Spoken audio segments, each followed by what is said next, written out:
Friends, welcome to Avagadda family vlogs. ఈరోజు అయితే మనం బెండకాయ వేపుడు చేసుకుంటున్నాం.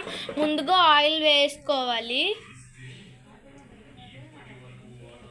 ఫ్రెండ్స్. ఆయిల్ వేసుకున్న తర్వాత వెల్లుల్లిపాయలు అయితే వేసుకోవాలి. తర్వాత కలుపుకోవాలి ఫ్రెండ్స్. తర్వాత అయితే పోపు గింజలు వేసుకోవాలి. తర్వాత వెల్లుల్లిపాయలు, కరివేపాకు, ఎండుమిరపకాయలు, ఆవాలు, ధనియాలు కాదు, ఆవాలు, వెల్లుల్లిపాయలు, జీలకర్ర, జీలకర్ర, ఎండుమిరపకాయలు వేసుకోవాలి. తర్వాత కలుపుకోవాలి ఫ్రెండ్స్. అయితే ఏగే వరకు ఉంచి ఏగిన తర్వాత బెండకాయలు అయితే వేసుకోవాలి ఫ్రెండ్స్.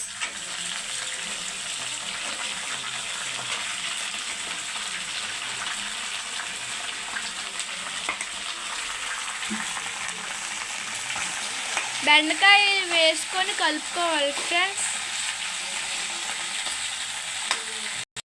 ఫ్రెండ్స్. ఇది వేసిన తర్వాత మగ్గే వరకు కొంచెం మూత పెట్టుకోవాలి ఫ్రెండ్స్. ఇదైతే ఏగింది ఫ్రెండ్స్.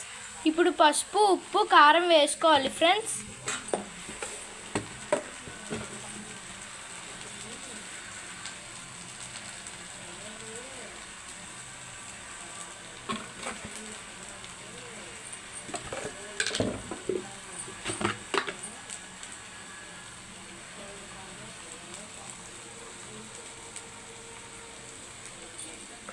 పసుపు, ఉప్పు, కారం వేసుకున్న తర్వాత కలుపుకోవాలి ఫ్రెండ్స్. కలుపుకున్న తర్వాత అయితే మూత పెట్టి ఇంకొంచెం సేపు వేగనివ్వాలి ఫ్రెండ్స్. కూర అయితే రెడీ అయిపోయింది ఫ్రెండ్స్. మీకు నచ్చినట్లయితే మా ఛానల్ లైక్ చేసి, సబ్స్క్రైబ్ చేసి సపోర్ట్ చేయండి ఫ్రెండ్స్. Bye bye.